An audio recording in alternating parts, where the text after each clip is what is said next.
उत्तर पूर्व भारत के घने पर्वतीय जंगलों में बसा एक छोटा सा कस्बा था नौरंगपुर।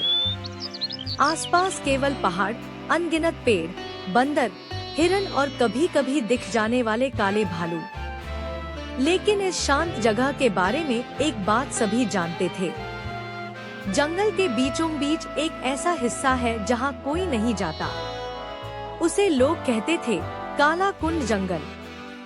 गांव के बुजुर्ग कहते, जो वहां जाता है वापस नहीं आता, और अगर आता भी है तो पहले जैसा नहीं रहता।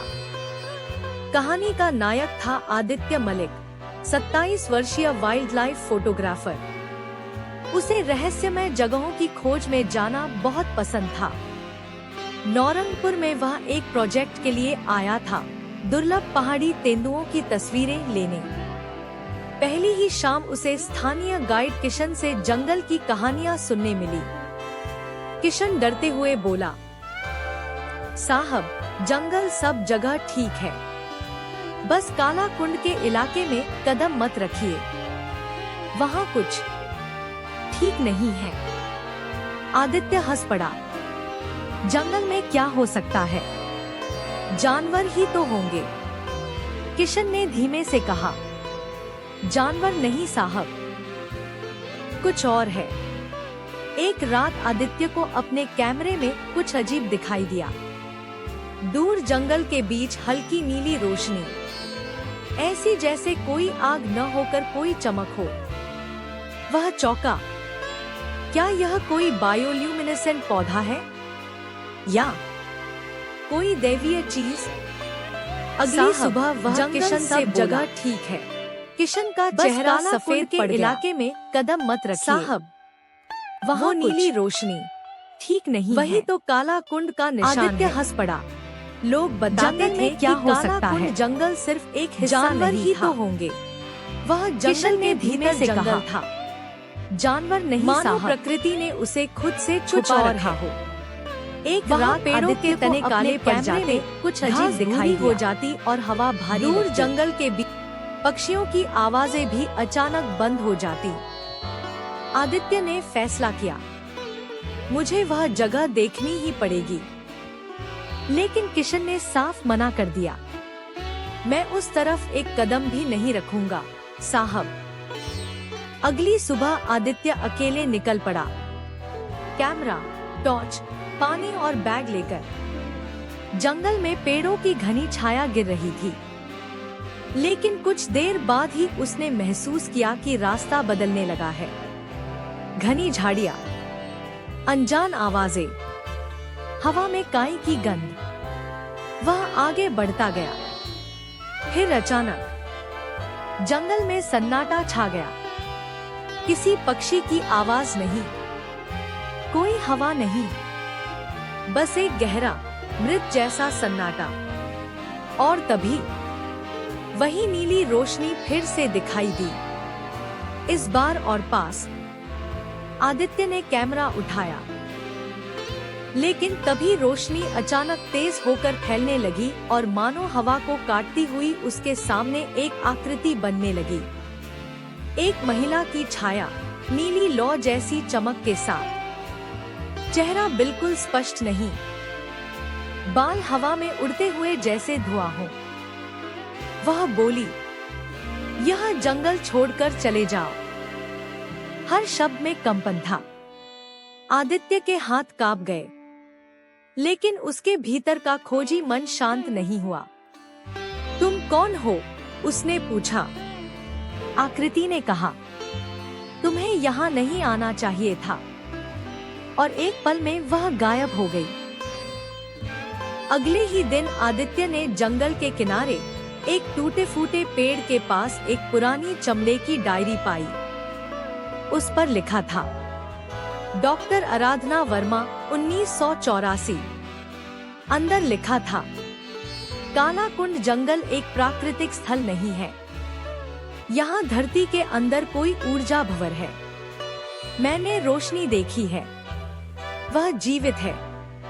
अगर कोई इसे परेशान करेगा तो जंगल जवाब देगा। आदित्य के रोंगटे खड़े हो गए। क्या वह नीली आकृति कोई इंसान थी या इस ऊर्जा का स्वरूप? आदित्य ने गांव वालों से पूछा। सभी ने डर के कारण मुंह फेर लिया। केवल एक बुजुर्ग रामशरण ने सच बताया।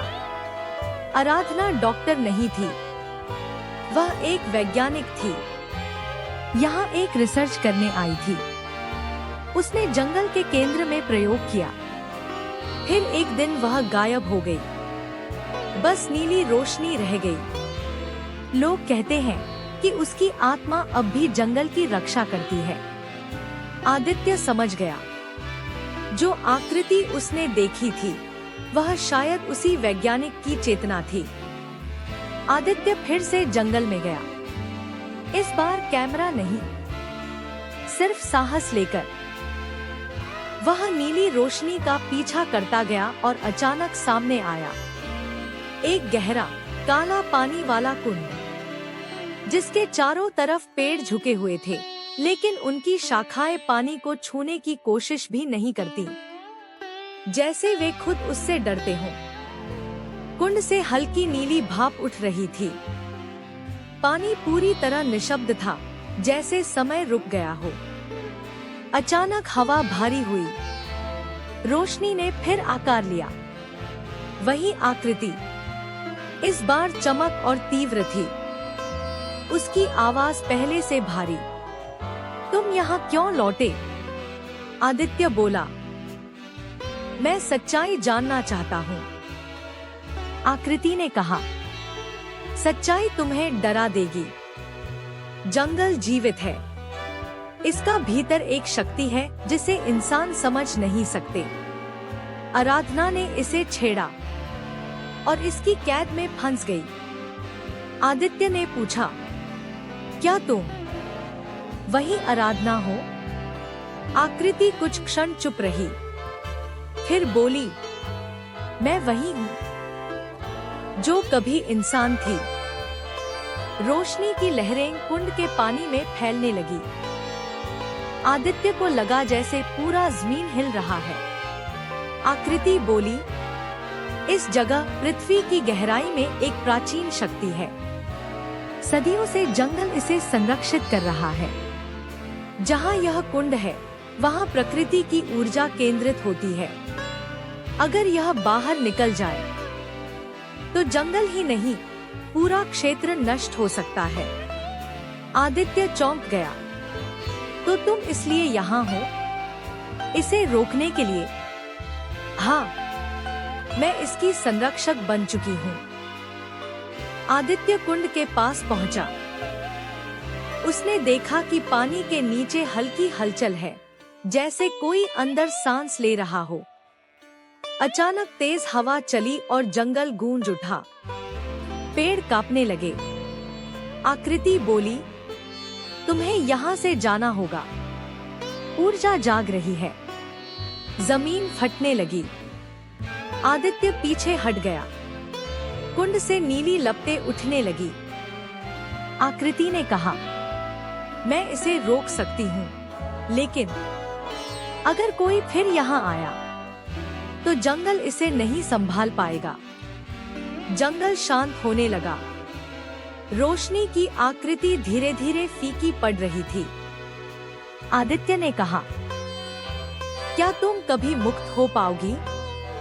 आकृति ने मुस्कुराने की कोशिश की। जब तक मनुष्य जिज्ञासु है और जंगल रहस्य, मुझे यहीं रहना होगा। और वह धीरे धीरे हवा में घुल गई। आदित्य ने अंतिम बार काला कुंड की ओर देखा और फिर जंगल से बाहर निकल गया। गांव लौटकर उसने लोगों को बताया।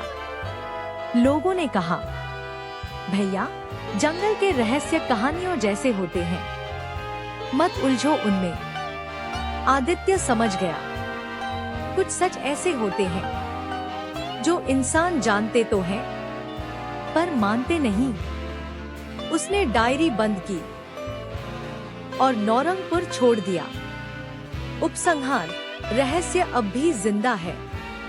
आज भी नौरंगपुर के घने जंगलों में, रात के सन्नाटे में, कभी भी हल्की नीली रोशनी दिखाई देती है। लोग कहते हैं वह जंगल का दिल है और उसकी रखवाली करने वाली आत्मा जो चाहती थी तो इंसान को नुकसान पहुंचा सकती थी, पर उसने चुना जंगल की रक्षा। और जो भी उस रास्ते पर जाता है पेड़ों की सरसराहट फुसफुसा कर कहती है, काला कुन जंगल को छेड़ना मत। यह सिर्फ प्रकृति नहीं, एक शक्ति है